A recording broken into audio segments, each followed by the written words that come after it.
Vieram me perguntar hoje se eu sou pentecoste. Com certeza. É claro que sou. Assembleiano desde criança, raiz. Até mesmo sou batizado do Espírito Santo. Aí vieram me perguntar, mas por que se duvida de revelação? Bom, vamos por parte. Não duvido de revelação. Ao contrário, eu acredito. Tem muitos profetas de Deus na terra hoje. Por que não? Só não acredito da forma que eles estão usando as revelações. Você vê uma igreja cheia de gente procurando revelação, vamos começar por parte. Aquele pessoal ali, eu acredito que eles é um tipo de Tomé, ou seja, só acredita em Deus vendo algo revelacionado, ou seja, uma revelação. Se Deus falar comigo, é que ele existe, é que ele está ali. Se não falar, ah não, aquele rapaz que pregou lá não é de Deus, aquela mulher que pregou lá não é de Deus não. Mas se falar, ó, Deus manda te avisar que ele vai te dar uma chave de um carro novinho em folha, de uma casa perfeita, rodeada de até piscina, ou de uma mansão, de um palácio, nossa, é de Deus, glórias a Deus, aleluia. Agora, se pregar que você precisa se corrigir, não, esse não é de Deus. Irmãos, as revelações, eu vejo assim, eu oro a Bíblia e fico pensando, poxa, os profetas de hoje em dia, uma ou outra, eles é mais usado do que os profetas de antigamente, e estão mais cheios da graça ou alguma coisa tá ao contrário. A gente vê Deus, né, falando diversas vezes com Moisés, com Abraão, e assim vai. Samuel, profeta Samuel, homem de Deus. Deus falou muito através de Samuel. Samuel foi um porta-voz de Deus. Jeremias, Oséias, Nanias, Ageu, assim em diante. Deus falava sim com os profetas, mas não com a frequência que hoje em dia as pessoas falam. Ei, irmão, vejo aqui 5 pessoas que Deus falou que vai te dar uma coisa do jeito que você queria, do jeito que você menos esperava. Amém, irmãos? Eu não sou incrédulo, eu acredito em profecias. Eu só não acho que Deus se preocupa em tanto na vida financeira da pessoa, a preste deixar ela viver uma vida de qualquer jeito. Eu acredito que Deus abençoa, é claro que sim, eu sou um homem abençoado, mas eu acredito que Deus corrige o principal primeiro, ou seja, a vida da pessoa. A pessoa tem que estar apta, caminhando na direção de Deus. O objetivo maior de Cristo aqui na Terra é salvar a nossa alma, salvar a nossa vida e não deixar nós ricos. Até mesmo tiramos com orientações os discípulos de Jesus. Qual o discípulo de Jesus que vivia em mordomia, com carro, com chave de bênção, com mansões? Qual? Me citam, pelo menos. Não, irmãos.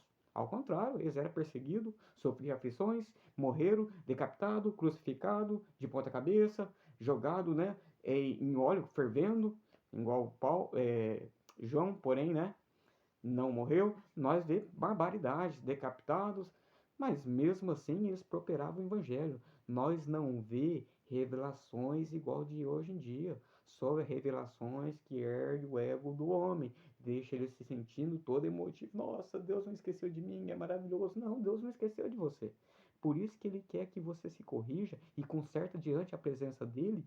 E sim, ó, a maior revelação está aqui, ó. A maior revelação é a palavra de Deus. A fé vem pelo ouvir. O que, o irmão, revelando que eu vou ficar rico? Não, a palavra de Deus, meus irmãos. Aviva, acorda. Se conserte, você que está de qualquer jeito e vai numa igreja que todas. Tem irmãos que vai na igreja, vive uma vida, perdoa a palavra, desgraçada, e todo culto é chave de alguma coisa que Deus está entregando para ele. Bom, não o Deus de Abraão, Isaac e Jacó, não. É outro Deus.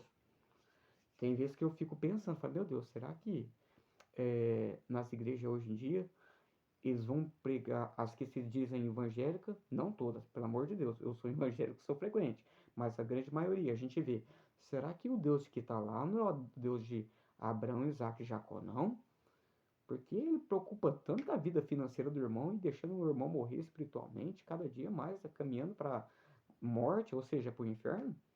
Irmãos, o maior pregador, filho de um homem, de uma mulher do Novo Testamento, ele chamava os outros de bando de víboras, se conserte, se arrepende do seu pecado, foi até o rei, apontou o rei Herodes, falou que ele estava em adultério, fortemente, com ousadia e autoridade, apontou o defeito, o erro, o pecado dele. Os profetas de hoje em dia, irmãos, só profetiza bênção, vitória e não corrige ninguém, não tem autoridade.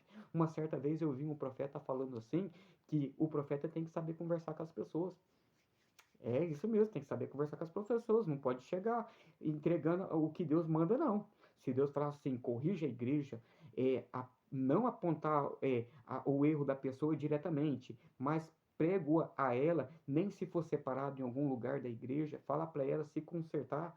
Não, não pode, não pode, porque vai matar a pessoa não vai para a igreja mais, irmão. Deus veio para nos corrigir. O Deus que é bom, misericordioso e é amor, ele também corrigia. A gente vê até mesmo um exemplo, Pedro. Em todo momento, Jesus corrigia Pedro. Quando Pedro falou, Senhor, tenha dó, tenha piedade de si mesmo, Jesus repreendeu Pedro. Até mesmo falou para ele, apartai de mim, Satanás. Quando Pedro foi no mar, entrou de encontro com Jesus e viu, chegou em certo momento, desviou seu foco e começou a temer, começou a afundar. Jesus falou assim, homem de pouca fé.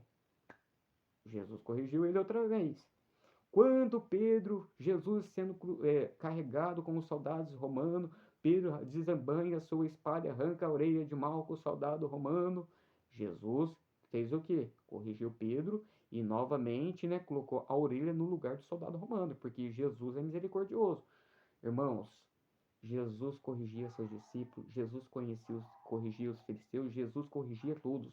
Ele não ligava por parte social e nada disso, sacerdotes, era todo mundo Jesus corrigia, porém com a autoridade do Pai e com a autoridade que ele tinha também.